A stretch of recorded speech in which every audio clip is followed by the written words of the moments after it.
Beed citizen live update. Beed जिल्ह्यातील मसाजोग येथील खंडणीच्या गुन्ह्यातील आरोपी वाल्मिक कराड याच्या समर्थनार्थ समर्थक रस्त्यावर उतरू लागले आहेत। परळीतील मुख्य चौकात असलेल्या टावरवर चढून आज समर्थकांनी आंदोलन करण्यात आले। काही आंदोलक तहसील कार्यालयाच्या इमारतीवर चढले होते, तर परळीसह पांगरी येथील रोडवर टायर जाळून निषेध करण्यात आलाय।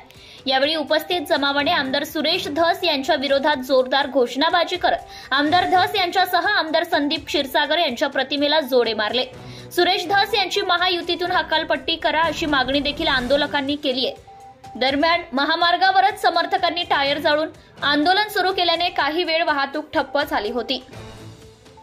वाल्मिकांना न्याय द्या अशी मागणी करत त्यांच्या आई पारुबाई कराड यांनी परळी शहर पोलीस ठाण्यासमोर ठिय्या मांडलाय। यावेळी त्यांच्या समवेत इतरही महिला आणि कार्यकर्त्यांनी ठाण्यासमोर ठिय्या दिला आहे। वाल्मिक कराड यांच्यावर दाखल झालेला गुन्हा खोटा असून त्यांना गोवण्याचा प्रयत्न होत असल्याचा आरोप यावेळी आंदोलक महिलांनी केला आहे। वाल्मिक कराड समर्थकांनी पोलिसांना निवेदन देऊन कराड यांच्यावरील गुन्हे वापस घ्या अशी मागणी केली आहे। खासदार बजरंग सोनवणे आणि आमदार क्षीरसागर आणि आमदार सुरेश धस यांनी माझ्या लेकराविरुद्ध षडयंत्र रचलेले आहे, विनाकारण माझ्या लेकराला ते अडकवायला लागले आहेत असा आरोप वाल्मिक कराड यांच्या आई पारुबाई कराड यांनी माध्यमांशी बोलताना केला आहे।